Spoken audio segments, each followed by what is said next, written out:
The laughter started before the taxi had even stopped. Someone pointed. Another guest covered her mouth, trying and failing not to laugh. Phones shot into the air. So, that's the groom? The bride stood at the end of the aisle. She didn't move. She didn't look embarrassed. She simply watched as the man she loved stepped out of an old taxi. Thank you so much for the ride, sir. You are very welcome. Have a great time. Even some of her own relatives turned away.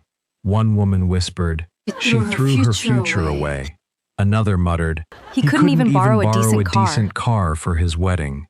Then something unexpected happened.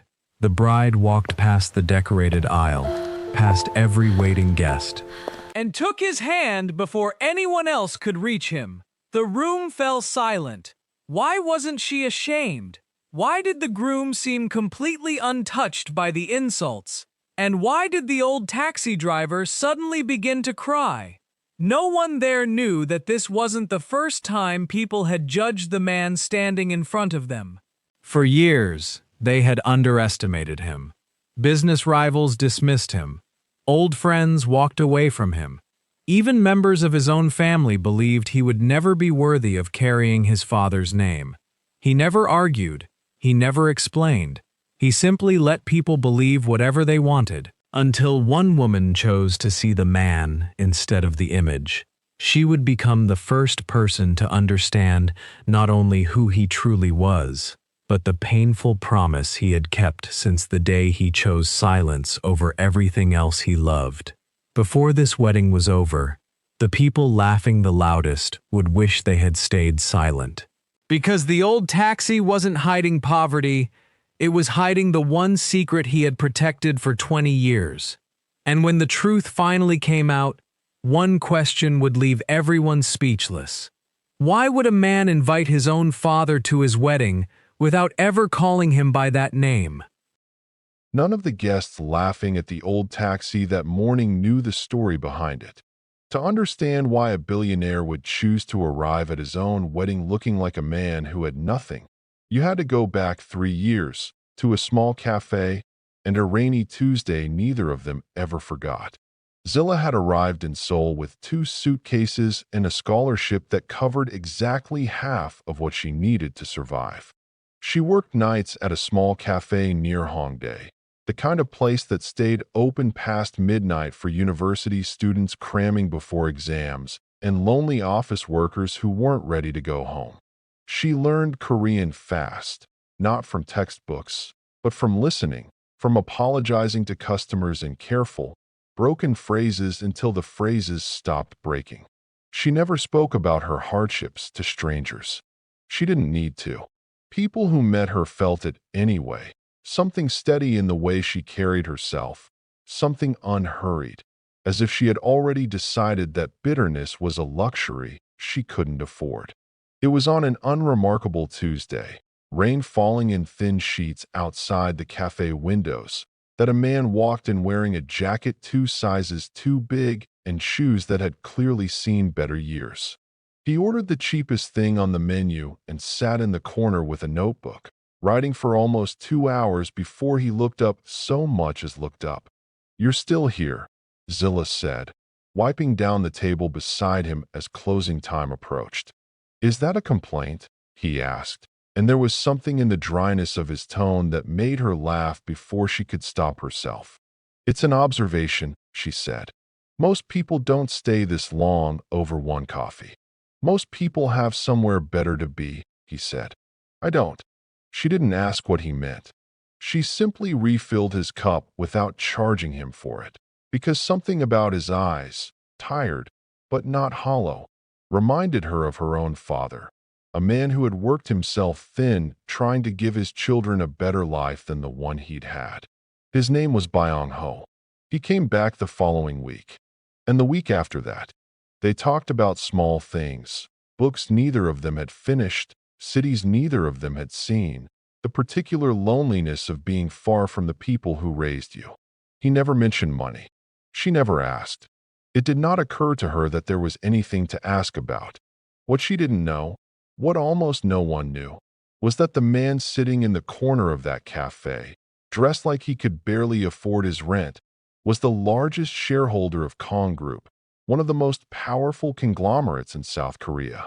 He owned shipping lines, technology firms, half a dozen hospitals, and the very building 3 blocks away where his executives reported to a board that had not seen his face in over a year.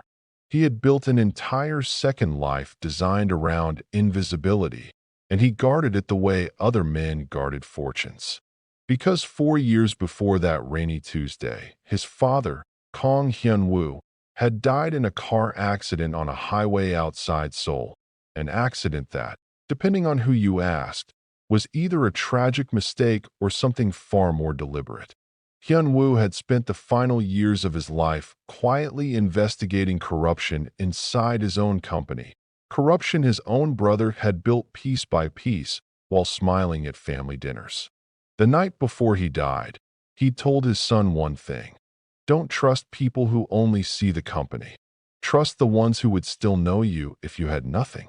Byung-ho took that sentence and turned it into a discipline. He kept his public appearances rare and his private life invisible.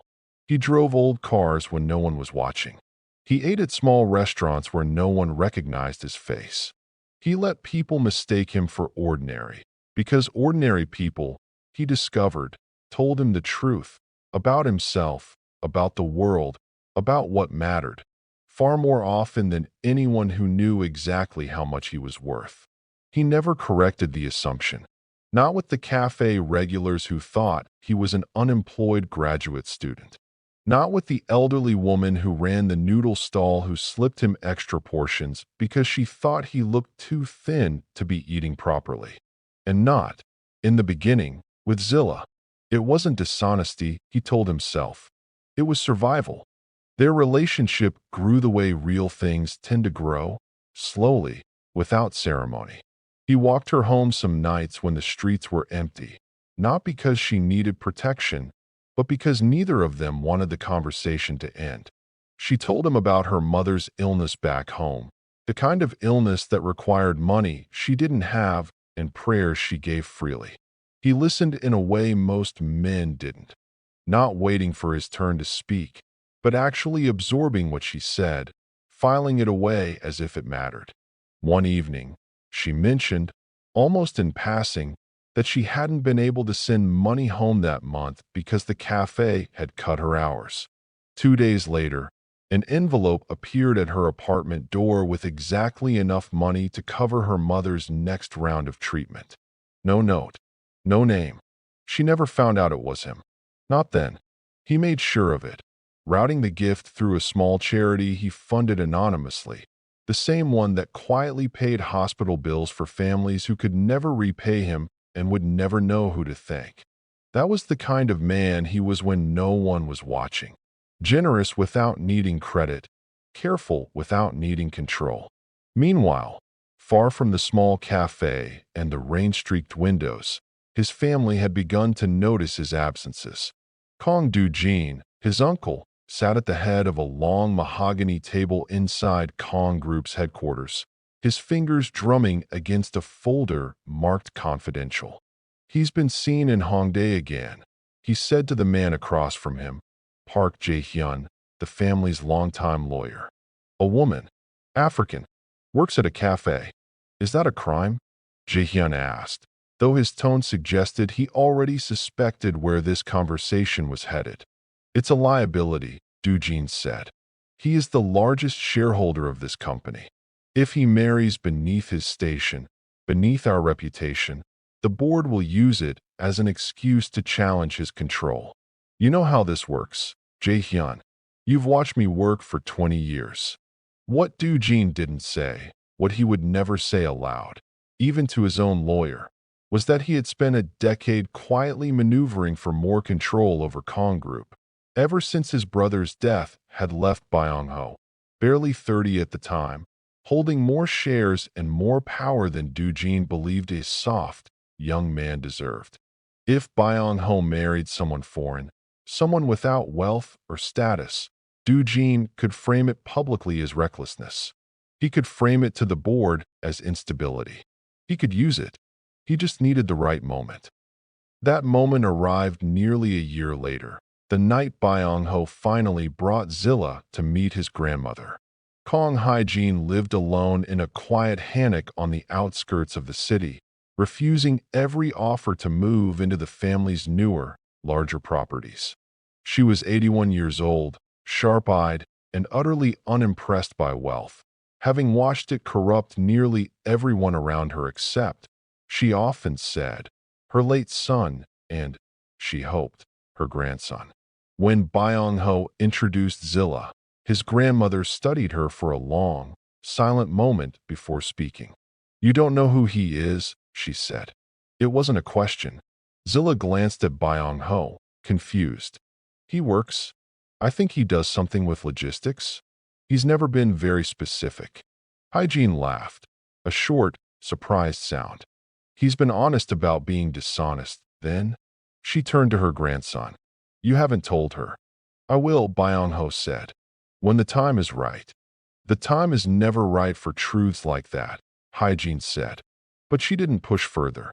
Instead, she reached for Zilla's hand and held it the way grandmothers hold the hands of people they've already decided to love.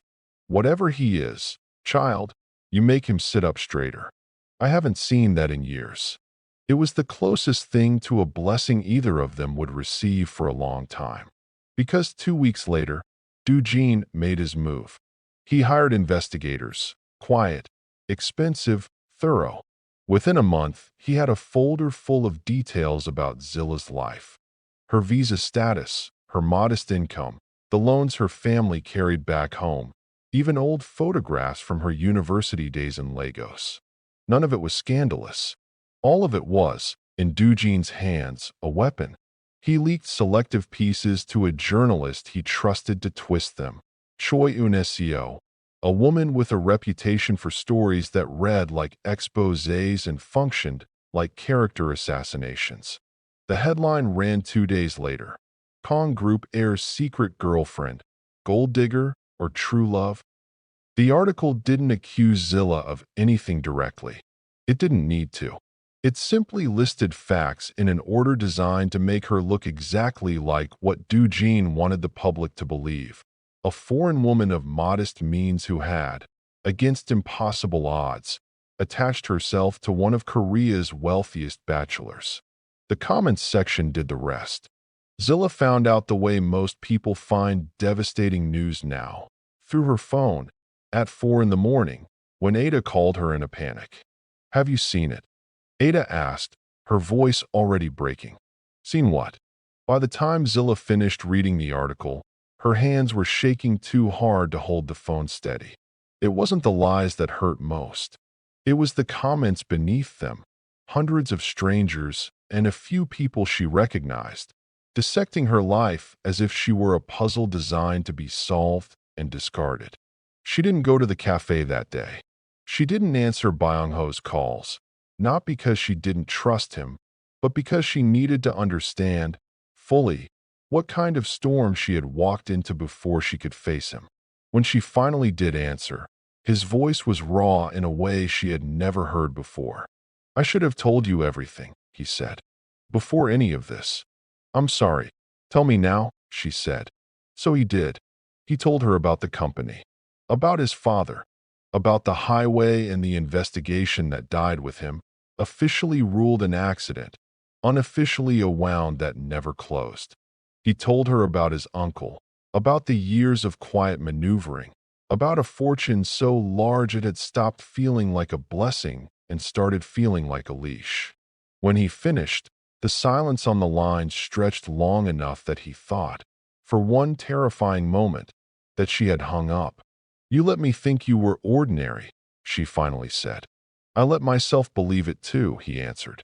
"With you, I finally got to be." She didn't respond right away. When she did, her voice was steadier than he expected. "I'm not angry that you have money, Byung-ho. I'm angry that you thought I needed to be protected from the truth instead of trusted with it." "You're right," he said. "You deserved better than that." "I did," she agreed. "But I love you anyway. That hasn't changed." It was the first time either of them had said the word aloud. It arrived not as a grand declaration, but as a quiet, exhausted truth, the kind that survives because it has already been tested. The article, however, did not disappear simply because two people reconciled. It spread.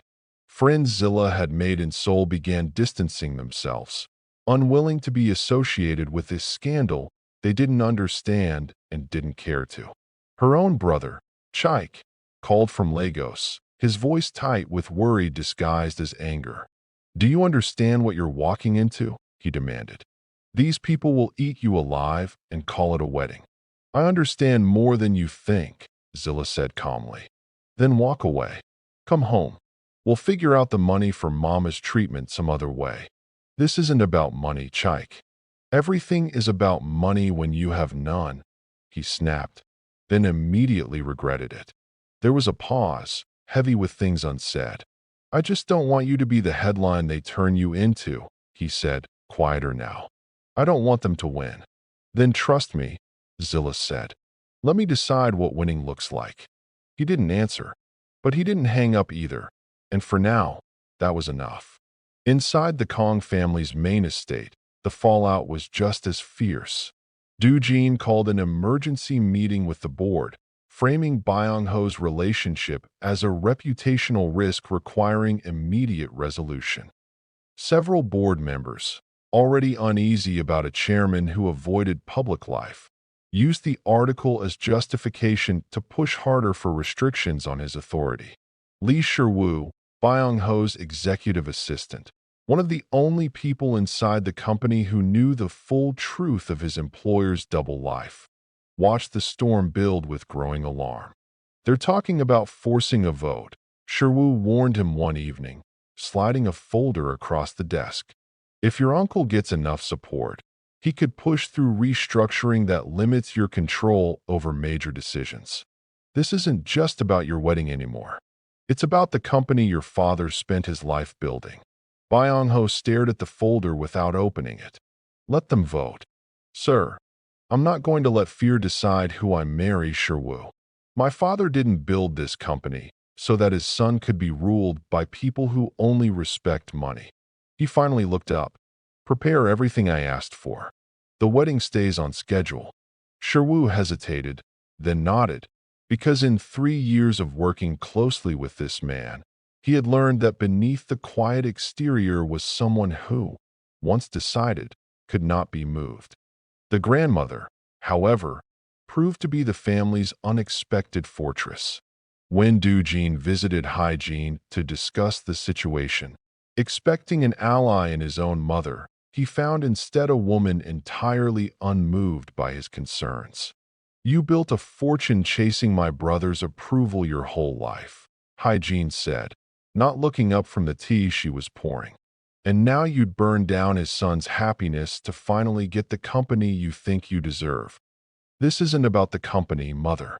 It's about protecting the family name from scandal." "The family name," Hygiene interrupted, "has survived worse than a woman who works honestly for a living. What it may not survive is you." Dujin's jaw tightened. "You've always favored him. Even when he was a child, you excused everything. His silence, his strangeness, the way he disappeared for days without explanation.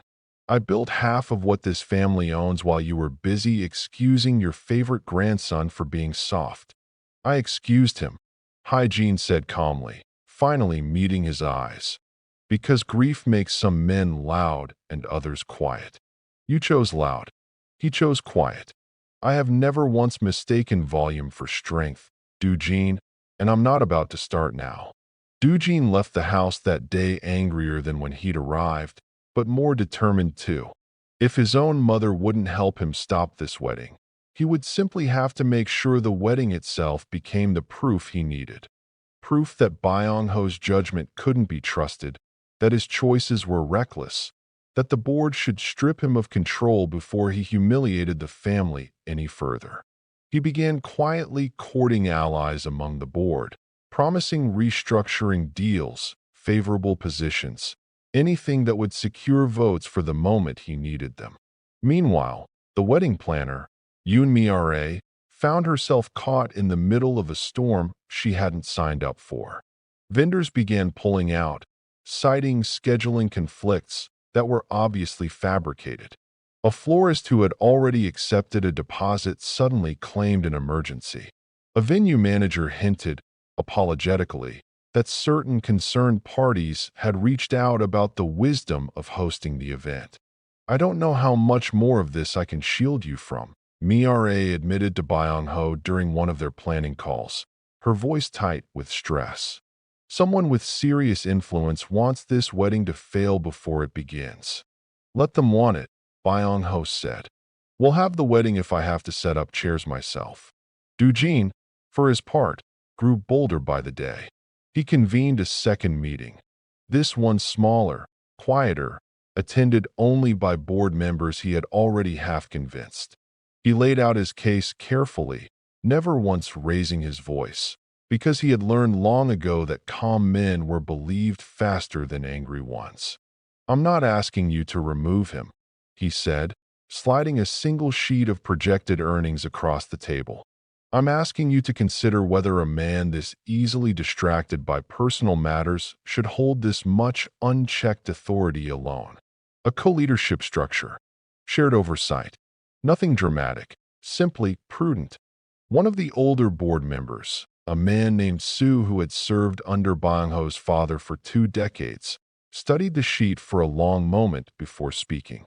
Hyun-woo trusted his son with everything he built. "You're asking us to second-guess a dead man's judgment based on rumors about a wedding. I'm asking you to protect the company," Doo-jin said smoothly. "Sentiment is not a strategy." Soo said nothing further that day, but he didn't dismiss the proposal outright either, and Doo-jin left the room counting that silence as a victory. Word of the meeting reached Byung-ho within hours, carried by Sherwoo with visible unease. "He's close," Sherwoo said. "Closer than I expected this fast. If he gets 3 more votes, he doesn't need to wait for a scandal. He can force the restructuring through on procedure alone."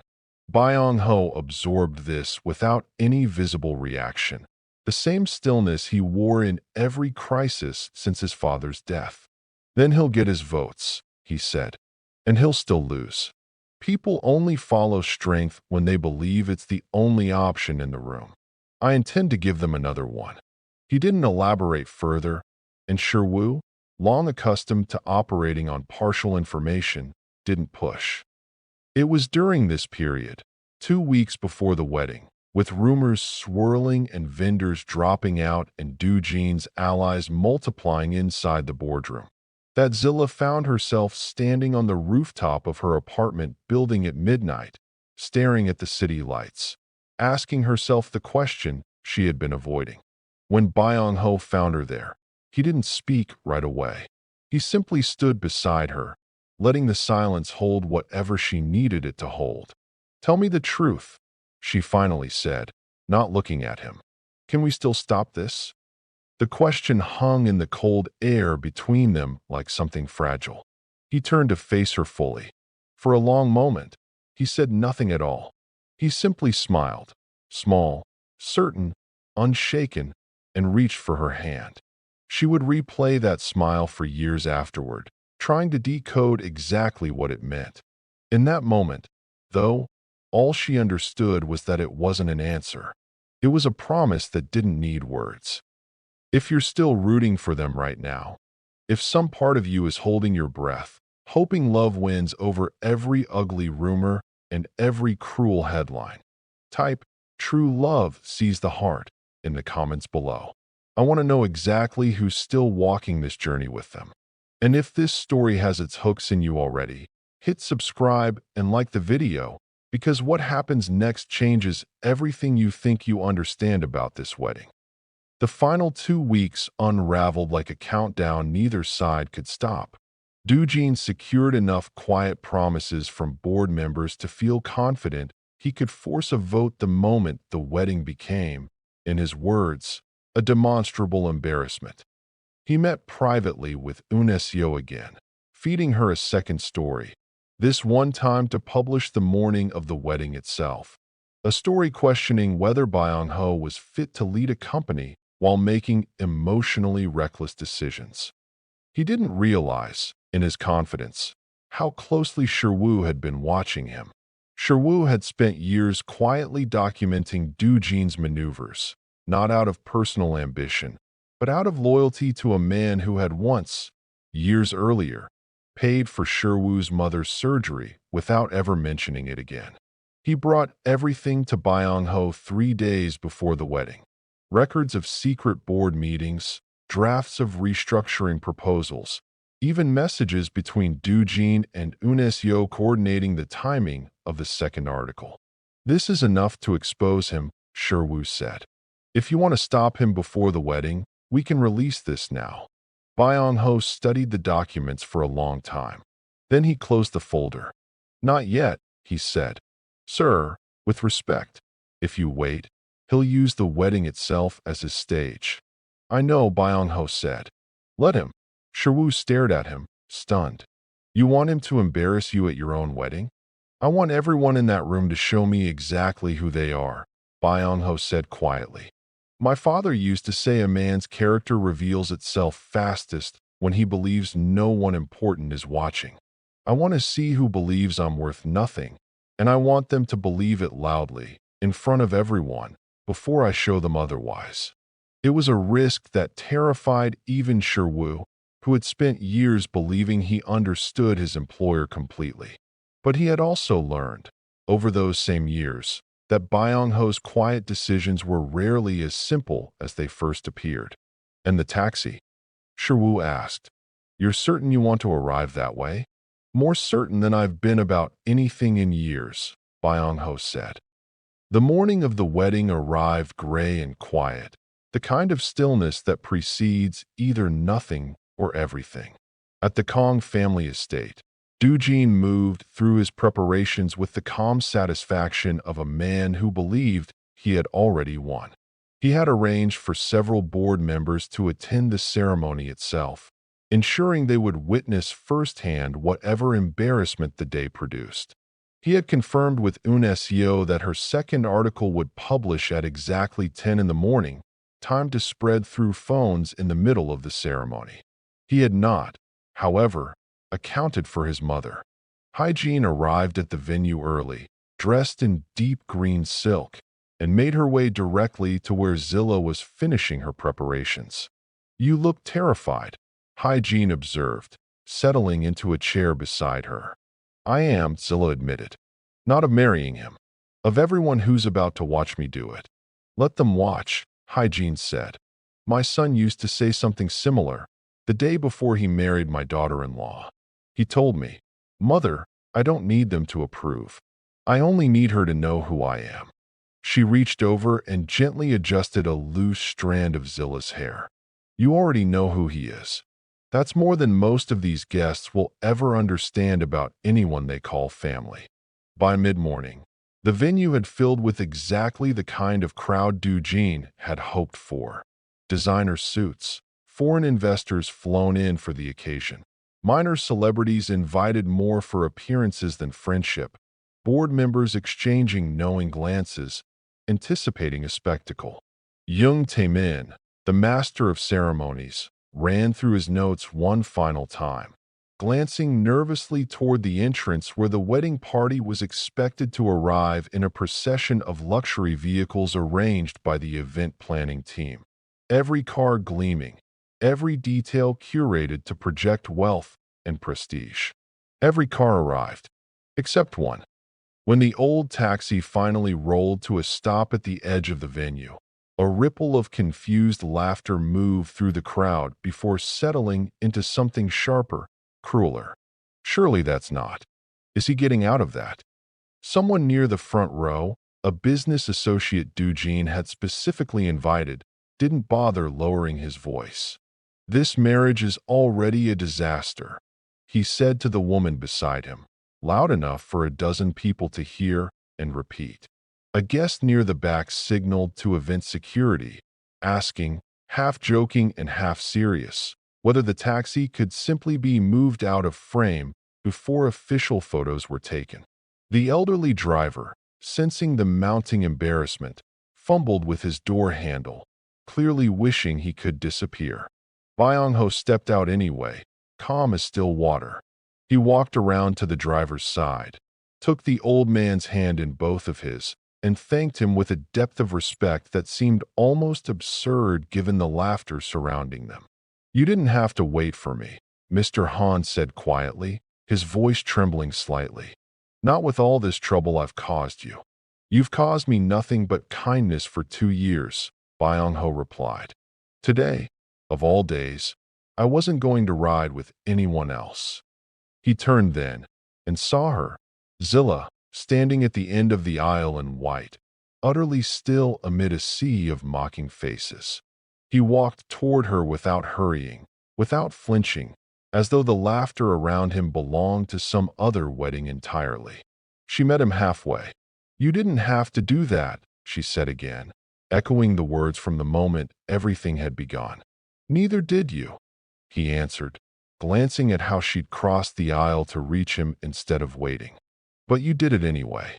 Behind them, the whispers sharpened into something almost gleeful. Someone offered, loudly enough to be heard, to lend Byung-ho cash for a proper car, as if the moment were simply an oversight to be corrected. Another guest instructed a staff member to have the taxi towed before photographs began, embarrassed that it remained in view of the cameras. Mr. Han stood off to the side, his weathered hands twisting his cap, his face flushed with humiliation he hadn't asked for and didn't deserve. Byung-ho noticed, crossed back to him briefly, and said something too quiet for anyone else to hear, something that made the old man's shoulders ease, even if his embarrassment didn't fully disappear. Through it all, Zilla never let go of his hand. Doo-jin watched from his seat with the satisfaction of a man whose plan was unfolding exactly as designed. He leaned toward Park Jae-hyun, barely concealing his pleasure. "Look at them," he murmured. "Even the guests can see what a mistake this is." But a few seats away, Hae-jin watched something entirely different. She watched her grandson stand utterly unmoved by ridicule that would have broken lesser men, and she watched the woman beside him refuse to release his hand even once. She allowed herself, quietly, the first real smile she'd worn in days. The ceremony began despite the murmuring, despite the barely concealed contempt rippling through portions of the crowd. Taemin, the MC, pressed forward with practiced composure, though even he occasionally faltered, glancing toward the taxi still parked at the venue's edge as though unsure how to address an elephant no one wanted named. Just as the vows were about to begin, phones across the venue buzzed in near unison. UNESCO's second article had gone live precisely on schedule, its headline glowing on dozens of screens simultaneously. Kong Air's reckless wedding. A pattern of poor judgment? A new wave of whispers spread through the crowd faster than the ceremony could outrun it. Several board members exchanged meaningful glances. One leaned toward another and murmured something about finally having enough. Doo-jin allowed himself a private, satisfied breath. He had no idea the convoy was already on its way. The vows themselves were brief, almost startlingly simple given the chaos surrounding them. Byung-ho spoke first, his voice steady despite everything swirling around him. "I spent years believing that the only way to protect what mattered was to hide it," he said, looking only at Zilla. "You taught me that hiding and protecting aren't the same thing. I don't want to hide anymore. Not the truth, and not how much I love you." Zilla's voice trembled slightly as she answered, though her words never wavered. "I didn't fall in love with anything you owned," she said. "I fell in love with how you treated people who had nothing to offer you in return. That's the man I'm marrying today, taxi and all." A few guests, despite themselves, felt something shift in their chests, an unexpected, unwelcome flicker of genuine emotion cutting through the cynicism they'd arrived with. It was at that exact moment, as Taemin prepared to call for the rings, that the first black vehicle rolled into view. then a second, then four more. The convoy arrived with the quiet, overwhelming precision of something rehearsed 100 times. Executives in tailored suits stepped out in practiced unison. Security personnel formed two clean lines along the entrance, creating a corridor of unmistakable authority. Every conversation in the venue died at once. From the lead vehicle stepped Kong Min-jae, chairman of Kong Group's largest subsidiary, a man whose presence alone commanded silence in boardrooms across the country. He walked the length of the aisle without acknowledging a single guest, his focus entirely on Byung-ho. Then he bowed, deeply, formally, the kind of bow reserved for someone whose authority superseded his own. A stunned murmur rippled through the crowd. Someone near the front whispered, just loud enough to carry, "Chairman, why are you bowing?" Min-jae straightened, his expression unreadable, his voice carrying easily across the now silent venue. "Because he's our owner." The words landed like something physical. Phones that had been recording for ridicule suddenly froze mid-motion, their owners no longer certain what story they were capturing. Doo-jin rose halfway from his seat, his face draining of color. "This is absurd," he managed, though his voice lacked its usual command. He's simply an investor.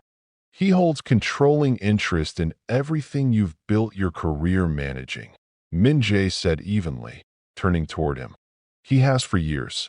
He simply chose not to announce it." The silence that followed was unlike anything the venue had experienced all day.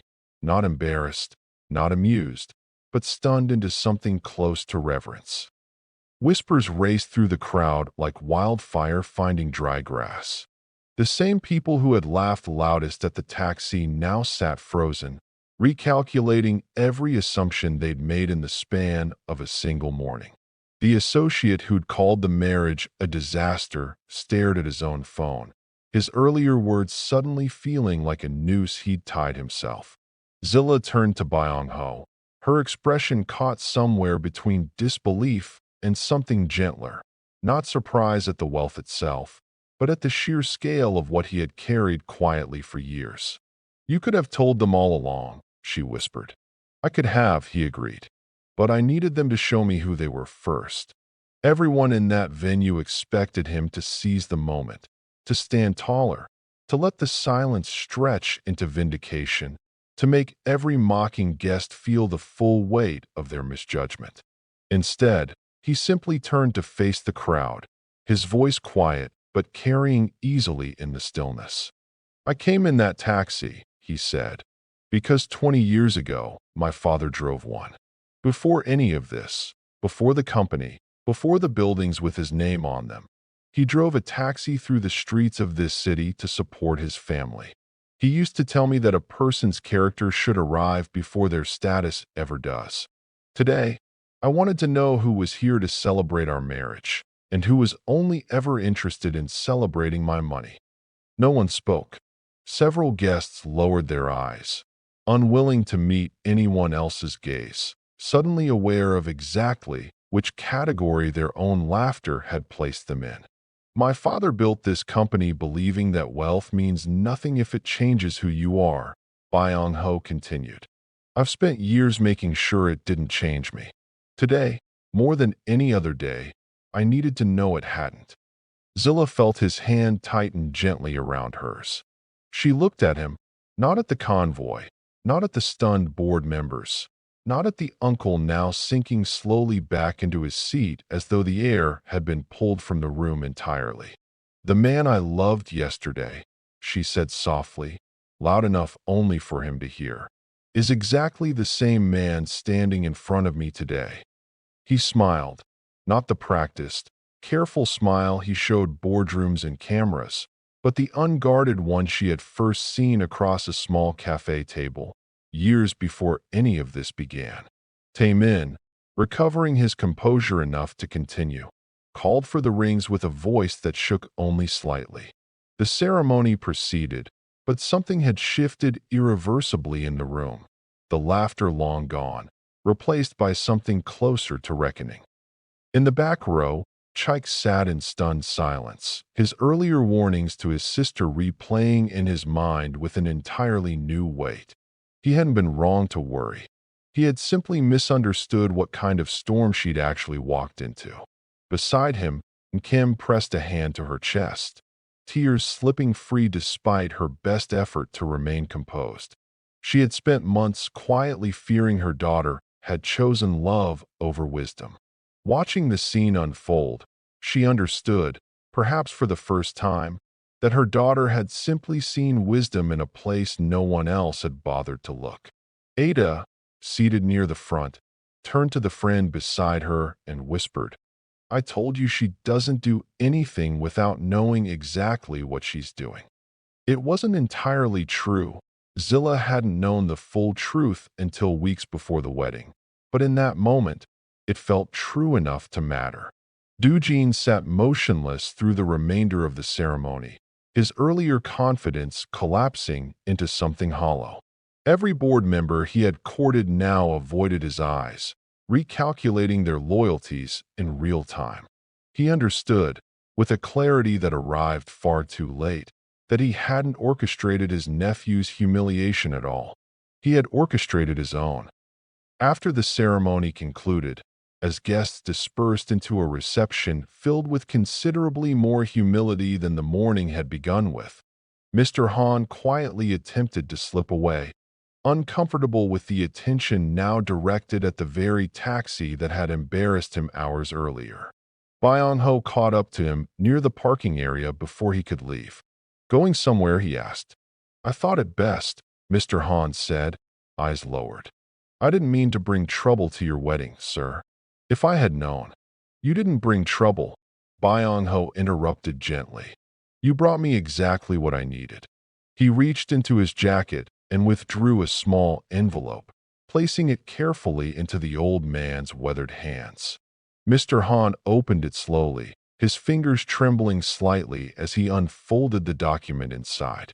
It took him a long moment to understand what he was looking at, a deed, fully paid, to the modest home he had been renting for the past 11 years.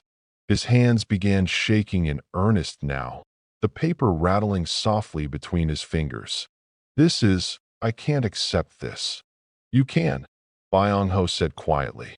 "You reminded me of my father every single time you drove me. The way you spoke to strangers. The way you never asked questions you didn't need answers to. The way you treated a poor passenger and a wealthy one exactly the same. Because to you, kindness never had a price tag attached." He paused. "My father drove a taxi once too, a long time before any of this. I think, in some strange way, I've been looking for a piece of him in you for 2 years without fully realizing it." Mr. Han's composure finally broke. He pressed the deed to his chest and wept, not quietly, not with restraint, but with the full release of a man who had spent decades believing certain kindnesses simply weren't meant for someone like him. Across the parking lot, unnoticed by either of them, one guest stood watching the entire exchange in silence. It was one of the board members Eugene had courted earlier that week, a man who, until this morning, had been prepared to vote against Byung-ho's continued leadership. He had come to this wedding expecting to witness exactly the kind of embarrassment Eugene had promised him. A chairman too soft, too sentimental, too easily swayed by personal feeling to be trusted with the company his father had built. Instead, he had watched that same man hand a stranger's deed to a taxi driver with more sincerity than most executives showed their own families. He had watched a room full of powerful people humble themselves in real time, and he had watched the one man at the center of it all remain entirely unchanged by either the mockery or the reverence that followed. It unsettled him more than any boardroom argument Eugene had made all week. He studied the scene for a long moment, his expression unreadable. Then he pulled out his phone, dialed a number, and spoke just 3 words before ending the call. "Tell the board," he said quietly. "We're not finished with him yet." Whether that meant a threat or an alliance, even he hadn't fully decided. Some weddings end with applause. This one ended with an old man's tears over a paper deed, a family fortune quietly reshuffled by a single bow, and an uncle forced to confront the cost of underestimating the nephew he'd spent years dismissing. It ended with a bride who had walked toward humiliation without flinching, and a groom who had let the whole world believe whatever it wanted, simply to discover who deserved to know the truth. But somewhere in that parking lot, in 3 quiet words spoken into a phone, this story also ended with a promise, one that would ripple through boardrooms, family dinners, and quiet conversations for months to come. Some called it a wedding. Others, watching from the shadows, were already calling it the beginning of something else entirely. And that is exactly where the next chapter begins.